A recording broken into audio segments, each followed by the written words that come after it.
이 시간에는 요한복음 9장 1절로 12절의 말씀을 통하여 실로암의 치유라는 제목으로 함께 은혜 나누겠습니다. 따라합시다. 실로암의 치유. 실로암의 치유. 저는 오늘 여러분이 한 해 동안 마음의 치유와 육신의 치유를 받고 살았으면 좋겠다는 간절한 마음으로 하나님의 말씀을 대언합니다. 믿는 자는 마음의 치유와 육신의 치유를 받아야 살아갑니다. 마음의 치유란 스스로의 억압과 스스로를 누르고 있는 가치관을 벗고서 자립하는 것입니다. 우리는 이것을 쉽게 표현할 때 마음의 상처라고 말을 합니다. 마음의 치유는 생각을 편하게 하고 처한 현실에 얽매이지 말고 그 상황에 너무 힘들어하지 말아야 합니다. 또한 나로 시작해서 나로 끝나려고 하면 안 돼요. 그러면은 늘 어려움 속에 살아갈 수밖에 없습니다.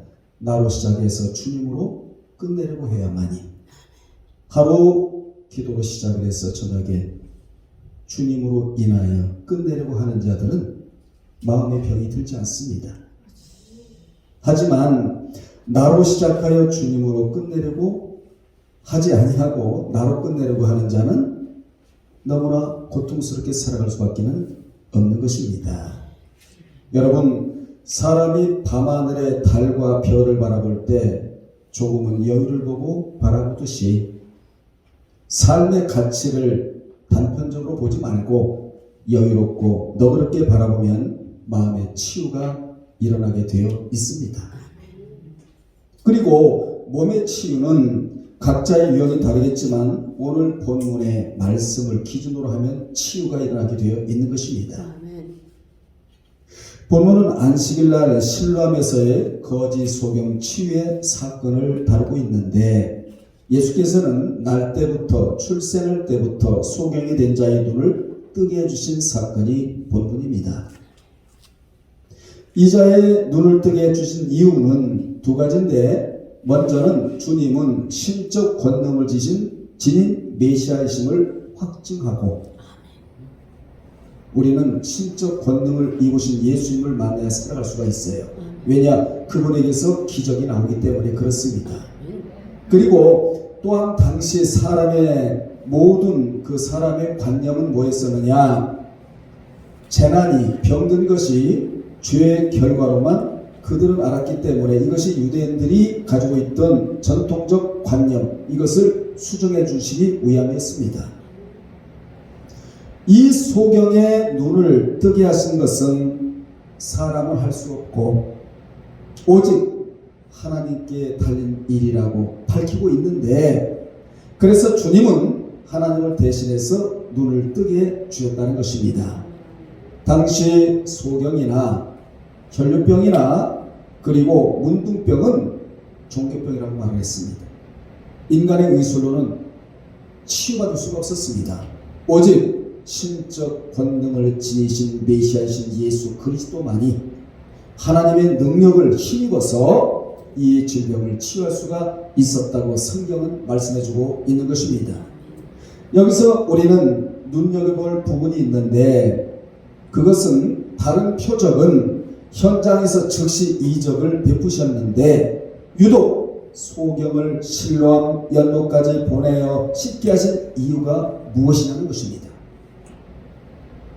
이는 보냄을 받았다는 실로암이라는 이름의 뜻이 지니는 특별한 의미 때문입니다.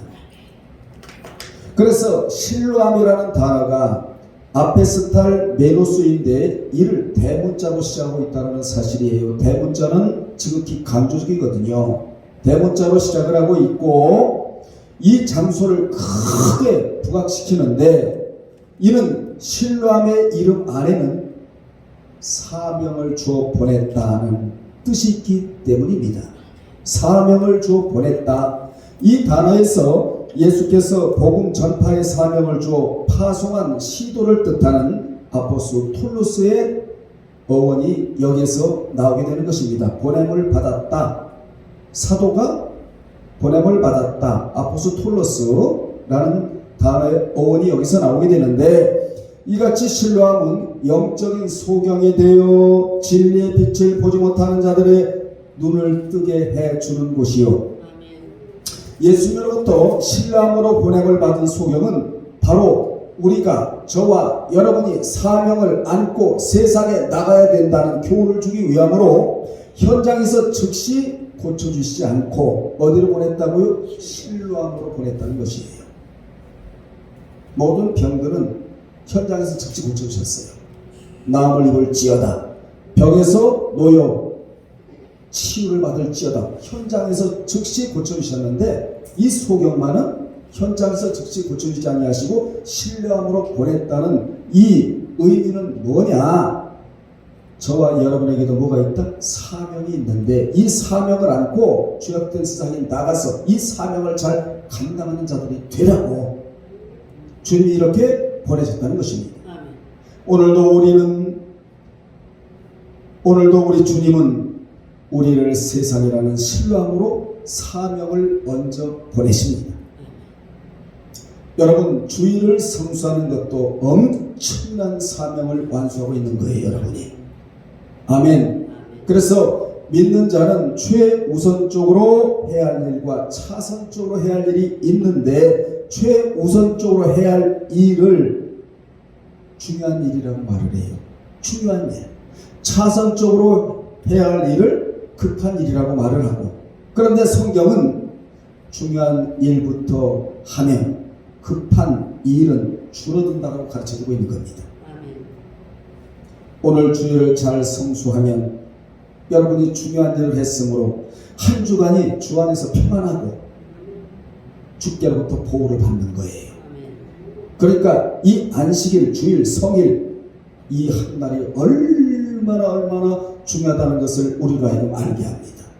하루가 평안하고 하루가 하나님 안에서 드려지는 날이라면 이 한 날을 통하여 일주일이 평안하다는 것이죠. 아멘. 그런데 주일을 보면 마음이 편하지를 않아요. 여러분, 마음이 편하지 않다는 말은 무슨 말이죠? 행복을 빼앗겼다, 그 말이에요. 주일을 성수하지 않고는 결코 행복을 구할 수가 없는 겁니다. 행복하게 살아갈 수가 없는 것입니다. 왜 그렇습니까? 행복은 주일이 만들어내기 때문이라는 것이지요. 아멘.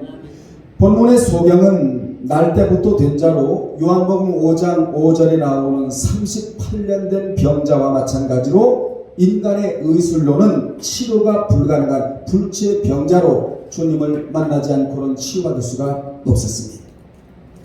주님을 만나면 끝나요. 주님에게는 한 방이 있다고 제가 늘 외치지 않아요?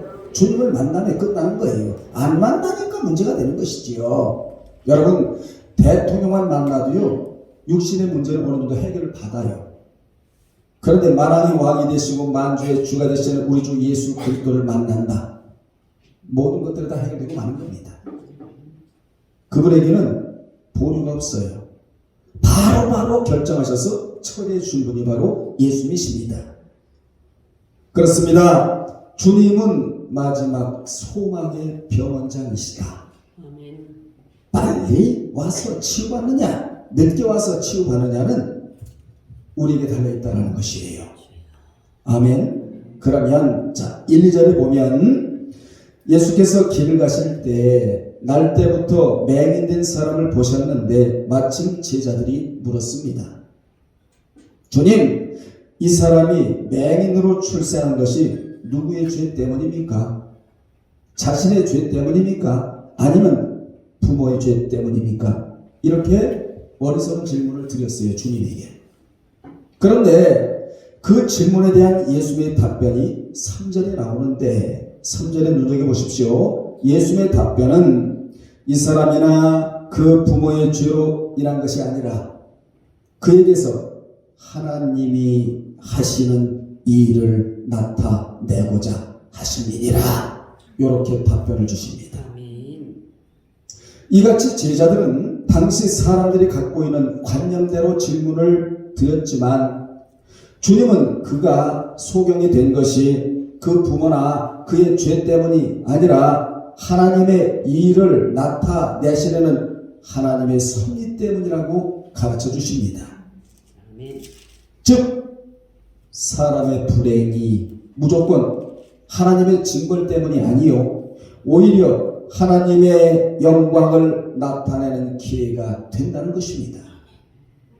여러분이 앓고 있는 병은 지금은 힘이 들지만 그 병이 치유받고 나면 하나님께 영광 돌리는 간증자가 된다는 사실이에요. 그래서 무조건 하나님 병을 고쳐주시옵소서 이렇게 기도할 것이 아니고 하나님 저의 병을 고쳐주시면 제가 복음을 증거하는 데 있어서 간증자가 되기를 원하나이다. 하나님의 영광을 높이 드러내는 간증자가 되기를 원하나이다. 이 기도가 현명한 기도예요. 이 말씀대로 주님은 선천적인 소경을 기적으로 치유하사 눈을 뜨게 만들어 하나님의 권능을 나타내셨습니다. 6절로 7절에 나오는 말씀 아닙니까? 그러므로 인생은 지금이 다가 아니라는 거예요. 여러분 지금 앓고 있는 질병이 이게 다가 아니라는 거예요. 오늘은 힘이 들지만 내일은 하나님의 영광을 드러내는 간증자가 될 수 있다는 것입니다. 오늘이 다가 아니에요.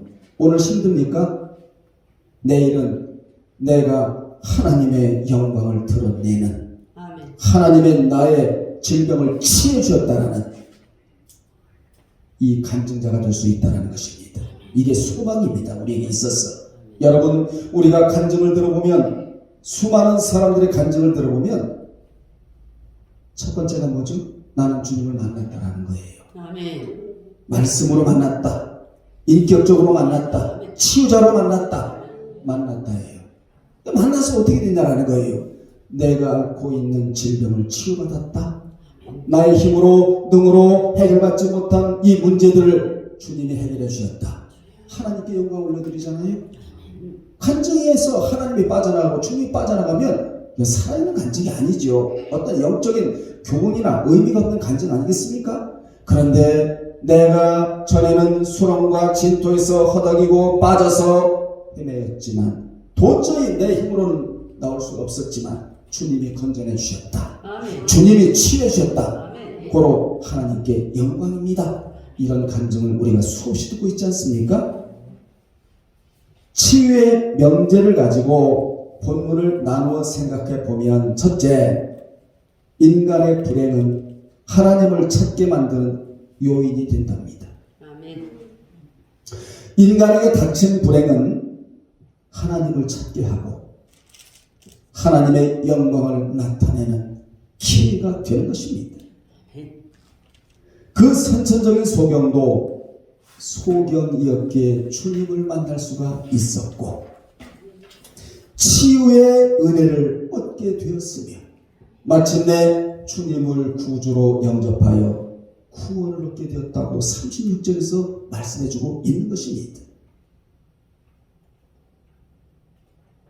이같이 주님을 믿게 된 동기들을 보면 대개가 인생이 불행을 당하여 스스로의 힘으로는 해결할 수가 없기에 주님을 찾아 나와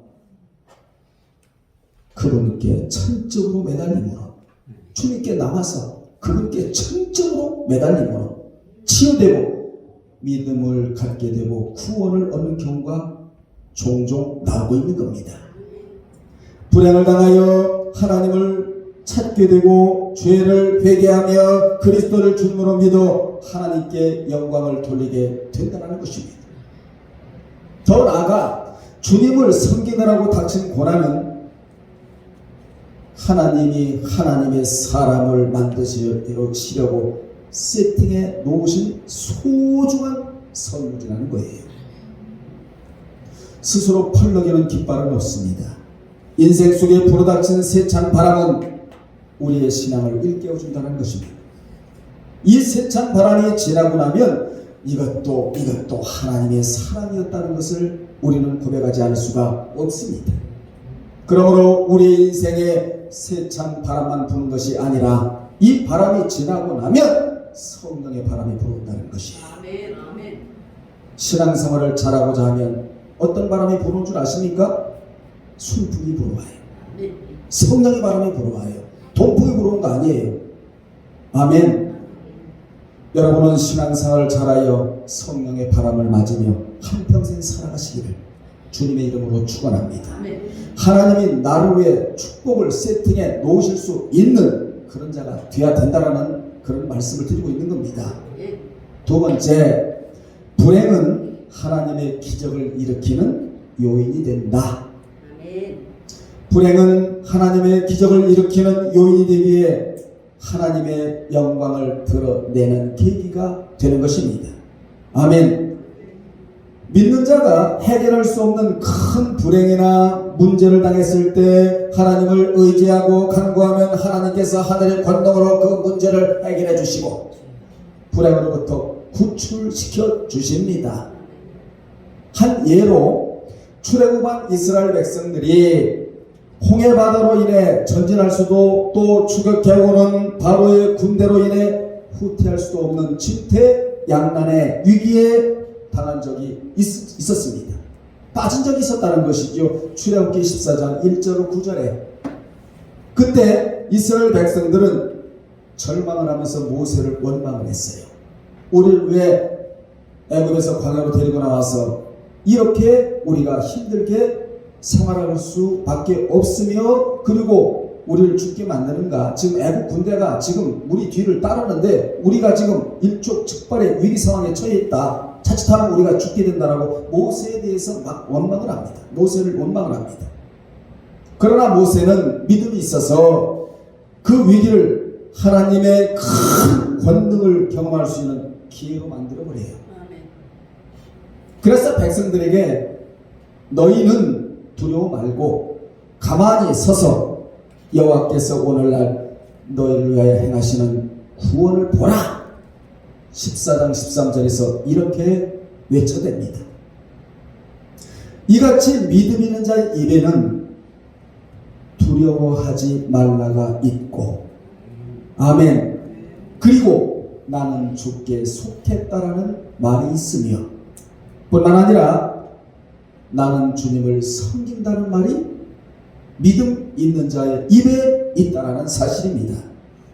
모세 외침의 결과 바다가 갈라지는 하나님의 큰 기적을 백성들이 목도하고 15장으로 가면 15장 1절로 21절로 가면 하나님께 영광을 돌리게 되었다고 성경은 증언하고 있는 것입니다. 그렇습니다. 이같이 우리에게 닥친 불행은 하나님의 영광스러운 기적을 일으키는 요인이 될 수 있음을 이 시간 꼭 기억하시기를 바랍니다. 아멘. 세 번째, 성도에게 닥친 불행은 그 속에 있는 믿음을 타인에게 드러내는 요인이 된다는 것이지요.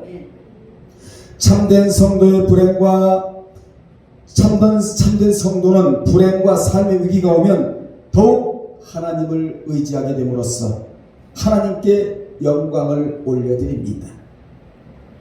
욥이 그랬고 욥기 1장 20절로 22절에 욥이 그랬고 사도행전 7장 54절 60절에 보면 누가 순교자 스데반이 그랬으며 초대교회 성도들이 그랬습니다. 여러분, 초대교회 성도들은 예수 믿는다는 것 때문에 로마의 핍박으로 사자 입에 의해 목숨을 잃고 화형을 당할 때에도 더욱 하나님을 찬양하고 하나님 앞에 감사함으로써 하나님께 영광을 드러냈다는 것입니다.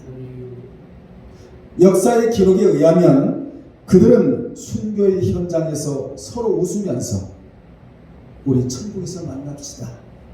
이 땅에서는 비록 목숨이 끊어지지만 우리 천국에서 만납시다. 웃어가면서 서로 이렇게 인사를 했답니다. 여러분, 그들이 바보입니까? 우리보다 더 똑똑할지도 모릅니다. 넷에 대한 소망이 그들에게 정립되어 있었기 때문에 그렇습니다. 신앙생활을 왜 합니까? 천국 가려고 신앙생활하는 거 아니겠어요? 여러분 모두에게 내세관이 바로 정립되어 있기를 주의 이름으로 축원합니다. 그들의 그런 확고한 신앙의 모습을 보고 로마인들도 그리스도를 믿게 되었다고 역사는 기록하고 있는 것입니다. 4절에 보겠습니다. 4절에는 우리에게 활동할 때가 있고 없을 때가 있다는 말씀입니다. 4절에 같이 읽겠습니다. 때가 아직 낮음에 나를 보내시니 이를 우리가 하여야 하리라. 밤이 오리니 그때는 아무도 일할 수가 없느니라. 이렇게 주님이 말씀해 주십니다.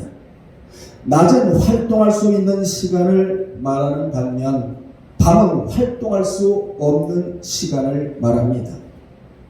이를 예수께 적용시키면 낮은 공생애의 기간이며, 공생애가 뭐죠? 주님이 공적인 생활을 했다라는 것이 공생애예요. 밤은 십자가 순환을 당하실 기간을 말합니다. 여러분, 우리에게도 밤이 다가오고 있기에 낮이 있을 때 시간을 허비하면 안 됩니다. 영원히 남아있는 건 아니에요. 여러분에게도 밤이 다가오고 있다는 사실을 기억하셔서 이 낮이 있을 때 최선을 다하여 충성된 일꾼들이 다 되시기를 바랍니다. 본절은 우리의 눈이 어두워지기 전에 빛된 일을 해야 한다는 교훈입니다. 본절에서 주님은 때가 아직 낮임에 우리가 하나님의 일을 해야 하며 밤이 오리니 그때는 아무도 일할 수가 없느니라라고 교훈해 주십니다. 그런데 이 교훈은 눈먼 소경을 앞에 두고서 하신 것이기에 묘한 의미를 우리에게 전해주고 있습니다. 사람의 사물을 볼 수 없는 원인이 어디에 있습니까? 첫째, 소경처럼 장애가 있는 경우에 볼 수가 없고, 두 번째로는 칠흑 같은 밤에 볼 수가 없으며, 세 번째로는요, 나이가 연로하여 눈이 어두워진 경우에 볼 수가 없습니다.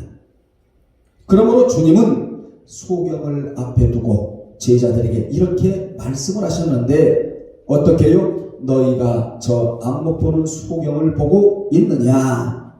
그러나 너희들도 때가 되면 저 소경처럼 빛을 보지 못할 때가 있다. 빛을 보지 못할 때를 당하게 되리라. 그러시면서 눈이 밝은 이때에 열심히 하나님께 충성하라고 교훈해주고 있는 것입니다.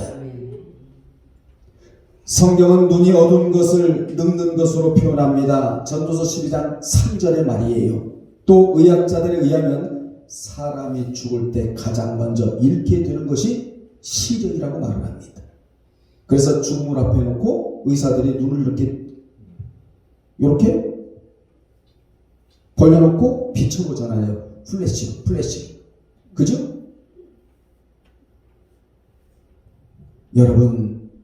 여러분에게 힘이 있고 눈이 밝고 젊었을 때 최선을 다하여 신앙생활 하십시오. 이 교훈을 주고 있는 거예요. 지금 주님이 육체의 눈은 어두워질 수 있어요. 그런데 마음의 눈이 어두워지면 안 됩니다. 특히 영적인 눈이 어두워져서는 안 됩니다. 왜냐? 그렇게 되면 신령한 일을 할 수 없기 때문에 그렇습니다. 우리는 신앙의 눈만은 떠 있어야지 어두워지면 안 돼요. 신앙의 눈이 어두워지면 모든 것들을 다 부정으로 봅니다. 아멘 합시다.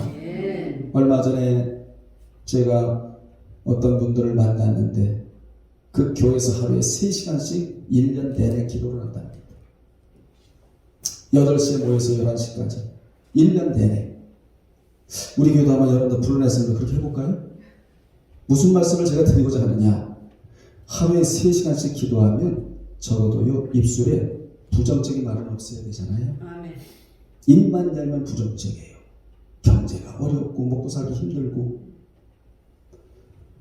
가정도 어렵고 자녀도 어렵고 내가 무엇을 느꼈느냐?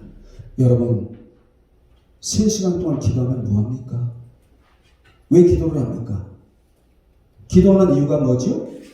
첫째로는 응답받기 위해서고 두 번째로는 능력받기 위해서 기도하는 거 아니겠어요? 그러면 응답을 받고 능력을 받았다면 그런 말은 하지 말아야죠. 부정적인 말은. 기도하는 사람은 진정으로 기도하는 사람은 입에 부정적인 말이 붙어 있을 수가 없잖아요. 왜냐? 하나님과 교제하니까. 여러분 하나님과 교제하는 자 하나님이 여러분과 교제한다면 하나님이 경제가 어려워.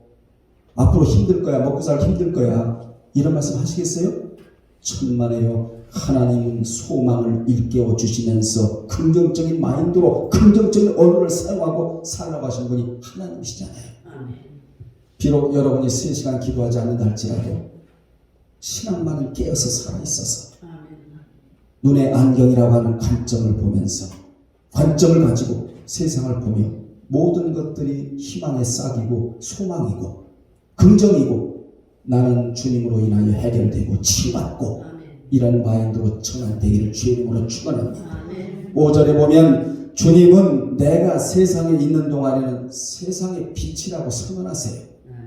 길고 긴 인류의 역사 속에서 예수께서 세상에 계신 기간은 고작 33년에 불과했습니다. 그나마 공생의 기간은 3년인데 지극히 찰나적인 시간이 아닐 수가 없습니다. 그러나 그 존재의 힘만은 적지 않았다는 것이지요. 반딧불같이 순간적으로 빛나다가 없어지는 빛이 아니었습니다. 그 빛은 온 세상을 비추고 능히 변화시키는 빛이었다는 것이지요. 여러분, 어둠을 온통 빛으로 바꿔 놓았어요. 빛은 짙은 어둠에 의해 위협받는 것이 아니라 어둠이 빛에 의해 위협받고 물러납니다. 이것은 예수의 존재 의미라는 것이에요. 주님이 이 세상에 존재하는 한 아침 햇살에 새벽의 어둠이 사라지듯이 그렇게 물러가지 않을 흑암의 세력은 없다라는 것입니다. 아멘. 다시 말하면 물러가지 않을 질병은 없다라는 거예요. 꼭 이 대목을 여러분 기억하시기 바랍니다. 빛이 들어가면 어둠이 물러가요. 질병은 어둠이잖아요.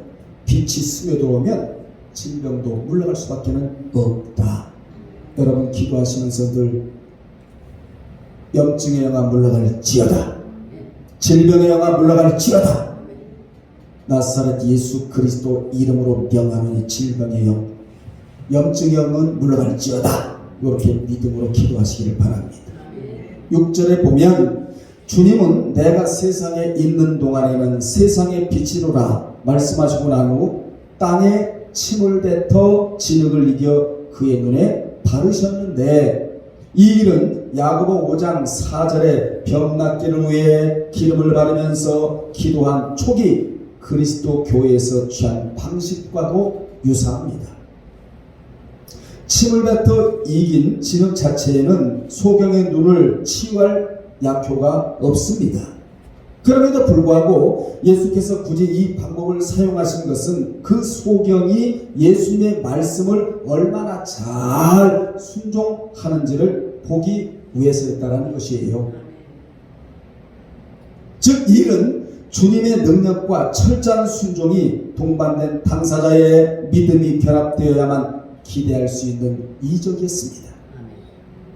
그렇습니다. 주의 역사는 언제든지 이와 같은 방식으로 나타난다는 거예요. 아멘? 순종이 전제가 돼야 된다. 이 얘기예요. 예수께서는 지금 소경의 눈을 치료하시기 이전에 그에게서 뭘 보시려고 하셨느냐? 믿음의 결단을 보시려고 했다는 것입니다. 오늘 이 말씀을 여러분 앞으로 끌고 와야 돼요. 그래서 반드시 재현시킬 수 있도록. 아멘. 남의 얘기하자는 거 아니에요. 이 본문을 여러분 앞으로 드로잉 끌고 와야 된다 이 말이에요. 끌고 와서 나도 내 몸에 있는 이 질병을 치유받아야 되겠다는 믿음의 결단을 주께 보여드려야 된다 그 말입니다. 기적은 멀리 있는 게 아니라고 바로 여러분 앞에서 일어난단 말이에요. 말씀이 기적을 만들어내니까 말이에요. 7절에 땅에 침을 뱉어 진흙을 이겨 그의 눈에 바르시고 난 후 그에게 이르시되 실로암 못에 가서 씻으라 하시니 실로암은 번역하면 보냄을 받았다는 뜻이라 이에 가서 씻고 밝은 눈으로 왔다고 성경은 말씀해주고 있습니다. 본절은 중간태 명령형으로 내 자신을 위해서 씻으라 해요. 아멘. 예수께서는 이 소경에게 실로암 못에 가서 여러 번 씻으라 하시지 않고 단 한 번만 씻고 오도록 명령을 내리십니다. 여기서 우리는 주님의 어떤 속성을 봐야 되느냐? 주님의 배려심을 우리는 봐야 된다 이 말이에요.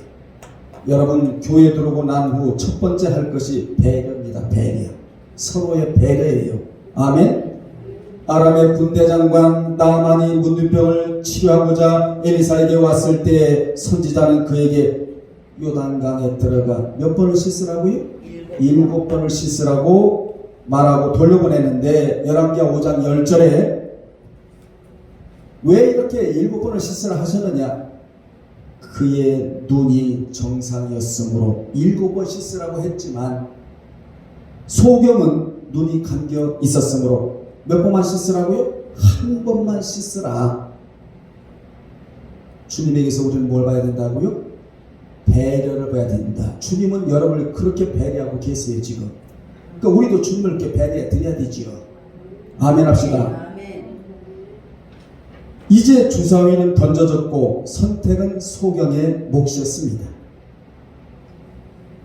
그러니 주님의 말씀을 믿고 그대로 행해야 했다.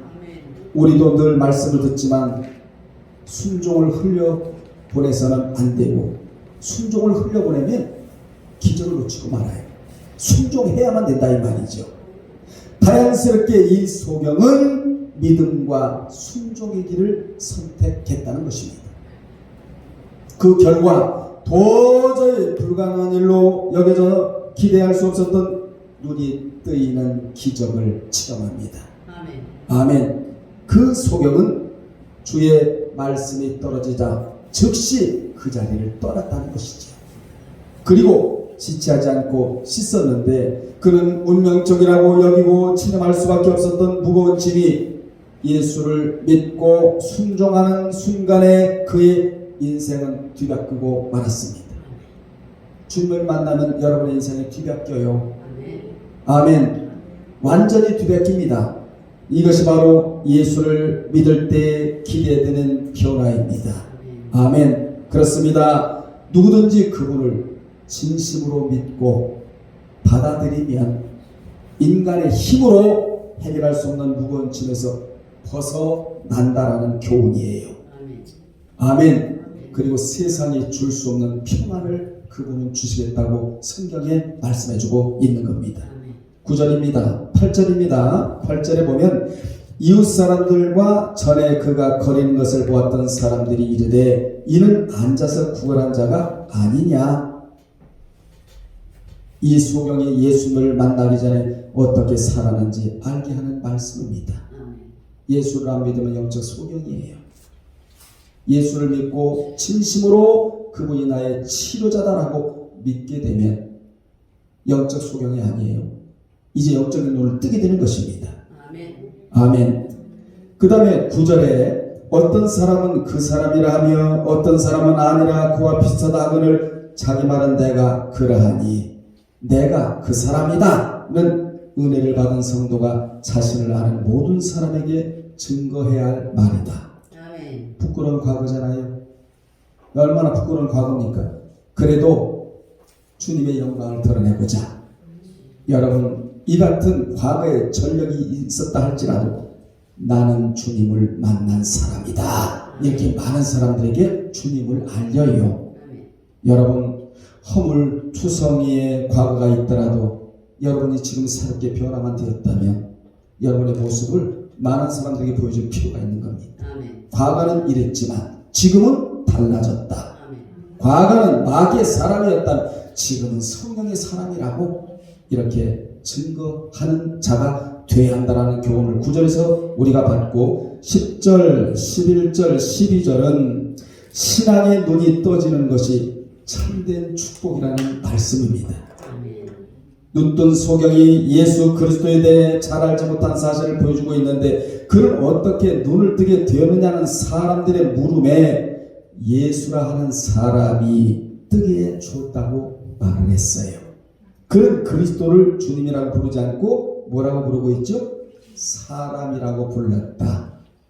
그는 육신의 눈은 뜨게 되었으나 그 영혼의 눈은 아직도 소경의 상태였다는 것입니다. 이제 믿었으니까 말이에요. 이제 체험했으니까. 또 그는 사람들이 그가 어디 있느냐고 묻자 알지 못한다. 아직은 그는 자기 눈을 뜨게 해주신 그리스도를 찾아가 감사드리지를 않았다는 것입니다. 여러분 치유받게 되면 반드시 주께 감사를 하십시오. 아멘. 아멘. 이러다가 이가 눈을 이제 뜨게 됐는데, 영적인 눈이 떠지게 되는데, 자 여기 성경을 보세요. 그가 신앙의 눈이 떠지자 17절에 보면 주님을 선지자라고 여기게 되었고, 아멘. 그리고 31절에는 주님을 경건하여 하나님 뜻대로 행하시는 분이라고 말을 했으며, 36절에는 드디어 주님이라고 부르게 됩니다. 아멘. 여러분은 예수님을 어떻게 부르고 있습니까? 나의 주인입니다. 아멘. 여러분의 가정, 여러분의 주인이 아닙니다.